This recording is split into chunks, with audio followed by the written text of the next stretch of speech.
को 10 लाख रुपए फी कस देने का ऐलान। सीनियर वजीर सिंध शर्जील इनाम मेमन कहते हैं कि वजीर आला ने मुलविस अफराद के खिलाफ मुकदमा दर्ज करने का हुक्म दिया है।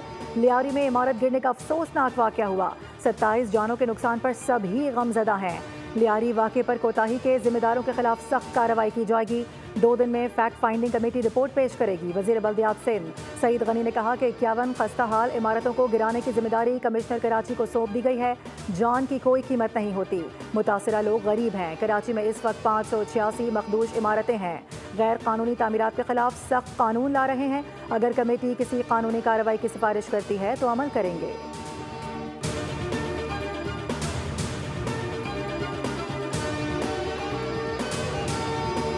गलत बयानी पर वजीर आजम नाअहल हो सकता है तो ऐवान को तमाशा बनाने वाले क्यों नहीं। स्पीकर के पास रेफरेंस भेजने का मुकम्मल इख्तियार है। हंगामा आराई पर कुछ अरकान को मुअत्तल किया, कुछ को नोटिस भिजवाए गए। ऐवान का तक़द्दुस सबके लिए ज़रूरी है। स्पीकर पंजाब असम्बली मलिक अहमद खान की न्यूज़ कॉन्फ्रेंस, कहा कि पार्लियामेंट मुर्दा खाना नहीं जहाँ कोई आवाज़ बुलंद ना हो। ऐवान में अपोजिशन अरकान को भी बोलने का पूरा मौका दिया जाता है। रूलिंग के खिलाफ बहुत कुछ कहा गया, बेहतर होता मुझसे भी राबता कर लिया जाता। अपोजिशन के एहतजाज की भी हुदूद व क़यूद होती हैं। मुझे सबक देने के लिए खड़े हुए, क्या किसी ने मेरी बात भी सुनी? आइन की हुर्मत का हलफ उठाया है। 1.5 साल में अपोजिशन की हर बात को तरजीह दी।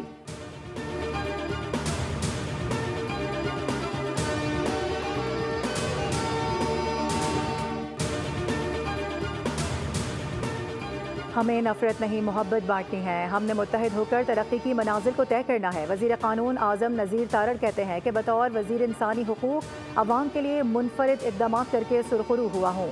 आइन जब जहनों दिलों में बसता है तो तरक्की की राहें खुलती हैं। पाकिस्तान में कानून की हुक्मरानी है। पाकिस्तान को मजबूत बनाना है। हमें तरक्की करता पाकिस्तान चाहिए।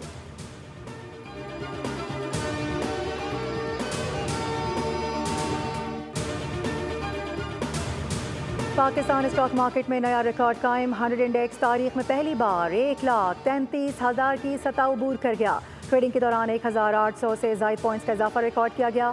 माहिरीन कहते हैं कि सरमायाकारों के एतमाद, माशी इशारियों में बेहतरी और हुकूमती माली इस्लाहात के बाइस स्टॉक मार्केट नई बुलंदियों को छू रही है।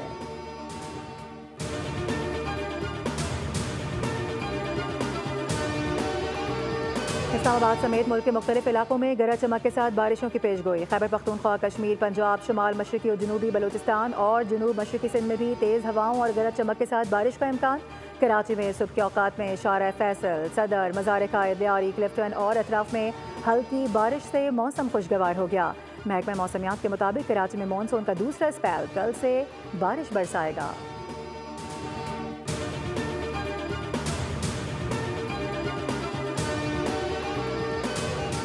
ब्रिक्स ममालिक का गजा को रियासत फ़लस्तीन का हिस्सा तस्लीम करने का ऐलान। ब्राज़ील में होने वाली ब्रिक्स समिट में गजा में गैर मशरूत सीज़ फायर का भी मुतालबा। ऐलानिया में फ़लस्तीन में मुनसिफाना और जामे हल के जरिए देर पाम पर जोर। ब्रिक्स ममालिक ने गजा में इसराइली जारिहत और ईरान पर हमलों की भी शदीद मजम्मत की है। उधर अमरीकी सदर ने धमकी दी है कि जो मुल्क भी ब्रिक्स की अमरीका मुखालिफ पॉलिसीज़ पर चलेगा उस पर इजाफी 10% टैरिफ लगा दूंगा।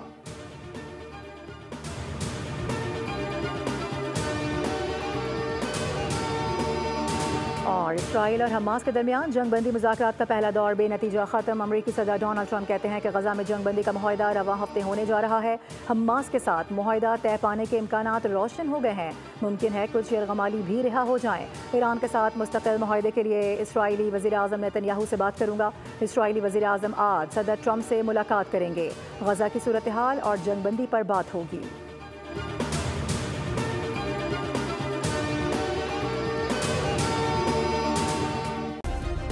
सब्सक्राइब करें और बेल दबाएं ताकि कोई खबर रह न जाए।